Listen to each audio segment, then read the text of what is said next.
Hija kwa sababu ni wakati wake, ni faradhi katika faradhi ambazo Mola Subhanahu wa Ta'ala ametuwekea katika nguzo za dini, Kwa hivyo hija ni katika nguzo za dini ambaye Mola Subhanahu wa Ta'ala amempa uwezo kwa nafsi yake au bighairihi. Kuna watu ni mustati'un binafsihi, kuna na watu mustati'un bighairihi. Kuna wengine wana uwezo kwenda wao wenyewe, yani Mungu amewapa, sio lazima wawe matajiri, lakini Mungu amempa uwezo wa ile tikiti ya kwenda hija na kurudi. Huyo lazima hana njia ya kuepuka. Kuna na mwingine aitwa mustati'un bighairihi, yani amepata uwezo kupitia kwa rafiki yake, kwa watu wake, au kwa mashirika ya marafiki zake. Huyu naye pia huwa lazima anende, lakini huyu uwajibu wake si lazima kama ule wa kwanza ambaye tumezungumza. Kisha hija kuna matendo fulani ambayo kwamba bila shaka mwenye kutayarisha kwenda hija atakuwa ayajua na amejitayarisha nayo, lakini kwa ufupi hija na umra zaafikiana katika mambo fulani, na hija yazidi umra kwa mambo fulani. Manake umra ni kutufu al-Kaaba na kusai baina Safa na Marwa, kumpa nuru za mwili na akili. Yote mwenye kwenda hija na hija yake ikaswihi, Mwenyezi Mungu humpa nuru ya akili na mwili. Tuchukue mfano, Bwana Mtume sallallahu alaihi wasallam atuambia tukienda hija au tukienda umra, tumwe ile mai ya Zamzam mpaka tuyazimbawe. Yani kushiba katika Uislamu ni makruh, na kutakana, yani kushiba zaidi ni haramu katika Uislamu. Lakini maji ya Zamzam tunaambiwa tunwe mpaka yayae mbao. Kwa hivyo ukiangalia Uislamu kipimo chake, kuambia jambo la kawaida ama jambo la mazoea, nenda kwa kipimo maalum. Hata ukiwa kushiba mbora zaidi, yani kula kidogo kiasi cha ile damu kutembea na mwili, system ya mwili kufanya kazi. Lakini ukishiba ni sawa, si haramu. Ukishiba zaidi ni makruh, ukitakana ni haramu. Yani kuna watu ndio wakala mara nyingine katika harusi au katika matanga, henda wakala mpaka wakati wa kusimama hawezi kusimama, wao wanakula wametakana. Kama mwanamtu yani wala si mnene, si kwamba kwa sababu ya mwili ataka kuinuka na yeye kama ujitia vile alivyo, lakini ataka kusimama hawezi kusimama kwa sababu ya nini? Yaitwa kutakana, yani zimea huku na huku. Lakini maji ya Zamzam Bwana Mtume atuambia nuballi'u abla'ana, yani au namla wa abla'ana, tuyaze mbavu zote, si tumbo tu. Yani ile maji kunwa mpaka wewe uweze tena kunywa. Na ajabu, kila ukianwa mengi nasiha yako huwa nzuri zaidi na ushibi. Yani labda tu nene kwa sehemu ndio kutufu, takuwa pengine nitakojoa nini na zoo ziko mbali, labda kwa sababu hiyo. Lakini kila ukinywa maji ya Zamzam utaona ladha, utaona utahisi nini. Ina maana hiyo ni siri ya ile damu kutembea vizuri, kupata ile maji ya baraka, maji ambayo hayana mfano wake. Mfano wake ni maji yale yaliotoka katika zanda za Mtume sallallahu alaihi wasallam. Yani lao mtu ataulizwa Muislamu, maji bora ulimwenguni ni yapi? Maji bora ulimwenguni ni yale ya kwanza, daraja ya kwanza ni yale toka katika zanda au zidole au vidole. Nakisikia mpaka tunazungumza Mombasa, vidole vya Mtume sallallahu alaihi wasallam. Kuna wakati Mtume miujiza yake, na wakati kwa jamaa watakamai ya kutawadhia, watakamai ya kunwa, hakuna maji. Mtume akaika chanda chake kidole chake, akatoka maji kama mfereji kwenye mwili. Sasa wanazuoni wetu wote Ahlus Sunna wal Jamaa wameafikiana kwamba maji bora ulimwenguni ni yale kutoka katika zanda za Mtume sallallahu alaihi wasallam. Daraja ya pili ndio maji ya Zamzam, daraja ya tatu ni maji mengine namna hiyo, lakini ya kwanza ni yale maji kutoka katika zanda za Mtume. Kwa hivyo hija ni faradhi, na ni faradhi ya lazima liman istata. Kama zaka nazo pia pengine 1,100 au 180,000 kwa mwaka huu uliopita. Kama ulikuwa unazo kwenye account za share ama una biashara imefika kiwango hicho, lazima utoe zaka, si shilingi 100. Maana kuna watu wanafikira mpaka yeye kwambia uko na shilingi 100 utatoa ngapi zaka? Hapana. Ukiwa na shilingi 100, hata ukawa na 50,000, ukawa na 60,000 zako zikiwa na miaka yote, hazina zaka. lakini ikiwa kiwango cha fedha gramu 595, gramu 595 imefika.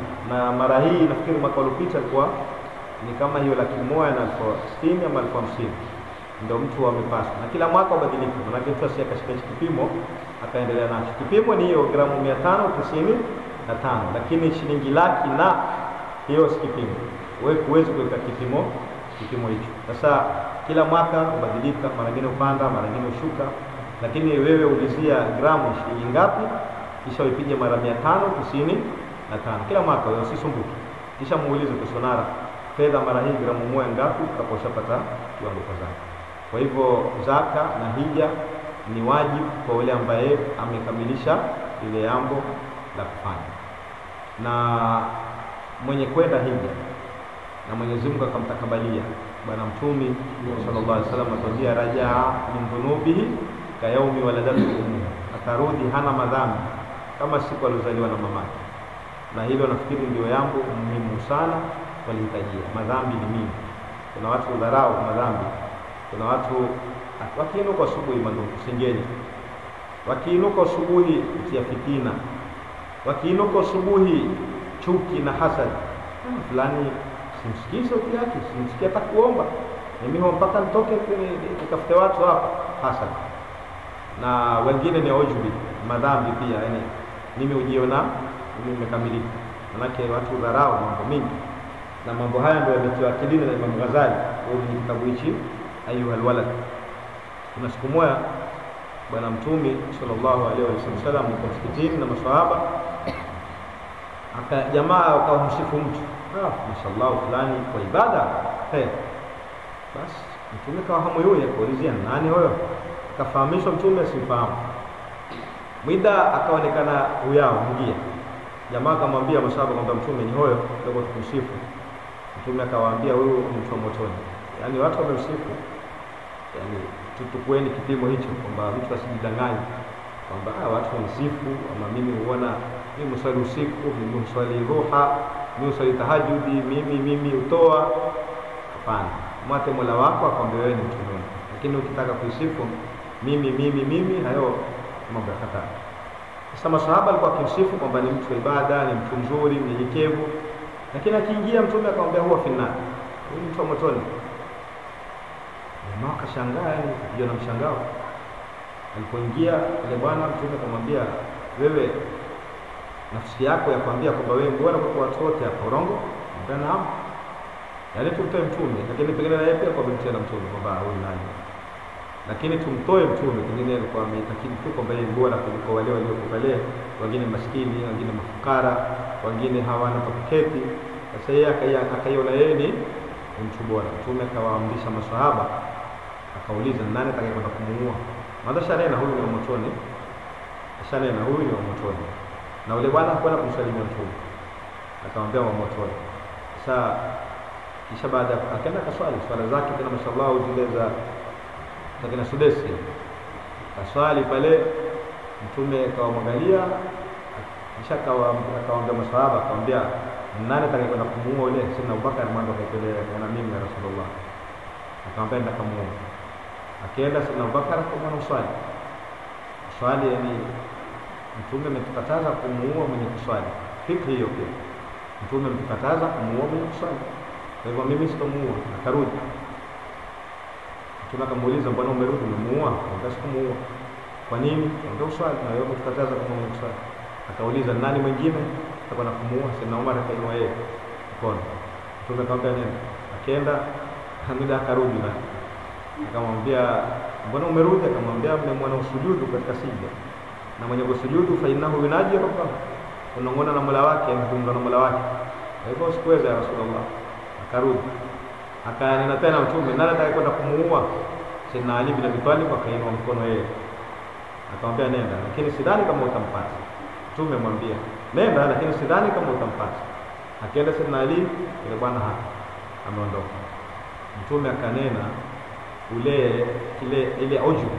Sasa ujubu ni hiyo kujiona kwamba babako ni tajiri, pengine babako mwalimu wa shule, mwalimu wa madrasa, ama tajiri ana mali ama nini. Kwa hivyo mimi ni mimi. Ama wewe mwenyewe pia ukaiona kwamba wewe umekamilika, ukaona mimi ni mtukufu, kwa hivyo ni mtu wa motoni. Wewe swali swala zote, toa zaka senti zako zote, nenda kahiji kila mwaka, unakipo katika hiji, na fanya mema yote, lakini ikiwa una ujubu, yani wajiona kwamba wewe ni bora kuliko wengine, wewe ni mtu wa motoni, kwa ushahidi wa Bwana Mtume sallallahu alaihi wasallam. Hata ule alokataa kwa mali ule, inna mautitu wala ilmi indi, mimi nimepata kwa ilmu chemistry, yani alikuwa ni hodari wa elimu ya chemistry, kimia, Waarabu ita kimia. Inna mautitu wala ilmi indi, yani kwa sababu ya ujubu, kujiona kwamba mimi na knowledge, mimi ni mwanachuoni, mimi na diploma, ama mimi na PhD, sio na hizo nyingine kama zipo za hiyo. Lakini mashahada siku hizi mingi, lakini elimu hakuna kitu. Takwa ndio kabisa hakuna tena. Kwa hivyo hija, mwenye kwenda kwa roho safi, akatakasa nia yake na akawa amefaradhiwa na Mola wake, ina maana ametakabaliwa, ameitwa, na ahakikishe kama atakwenda na unyonge kule hija, akafanya zile amali za hija, na siku ya Arafa alie. Maana tukiona Kaaba tunazuoni wetu tuambia hunalika tuskabul abarat, hapo ndo kutolewa machozi. Kisha kuiona pale Kaaba, ingawa kila siku hizi kama zamani, kila siku hiona Kaaba, lakini leo iona hapa ni picha na ni kioo. Lakini huko ukenda ni sasa ni jiru mwenyewe, ni kiwiliwili chenyewe hichi hapa, na ile ile kwenye TV sio ile ambayo kwamba ukitufu pale malaki unaweza kutufu TV, kwa sababu na Kaaba si pale ndani, ukitufu bado wewe huko katika sehemu takatifu. Lakini ukishakwenda kule sasa, ukaingia pale mlangoni, ikakukabili ile Kaaba, wanazuoni watuambia tulie, ima utalia kwa wajdan, yani mapato ya moyo wako, yani moyo wako, ile hisia yako utalia, na kama ulii tumeambiwa tulie kwa kulazimisha, matozi yatoke, malaika wakushuhudie, na Mola wako aiwa zaidi basi chakwenda pale. Wakati wa kwanza kulia niona kuna Kaaba, kisha na siku ya Arafa mwezi Kisia mfungo 3 watu simama hapo Arafa sehemu hapo. Sasa Mola Subhanahu wa Ta'ala huwasamehe watu wote walioko katika hicho kiwango, na siku hiyo Ibilisi ndio utakuwa na kitunu hadithi sahihi, ukija kitunu kile cha chukia kwamba yani hawa watu wote hao wamesamehewa hapa. Mtume tuambia siku ile wanavyosamehewa watu na Ibilisi, na kupata picha kufahamishwa na Mola Subhanahu wa Ta'ala kwamba hawa watu wote ni wasamehe na madhambi yao yote mmepomosha, mmewapa baraka zangu. Sasa ukija na kitunu waambiwa hakuna siku aonekanao Ibilisi kwamba ana dhiki na ghamu na hamu kama siku ya Arafa, vile kuona uwingi kusamehewa watu na Mola wao.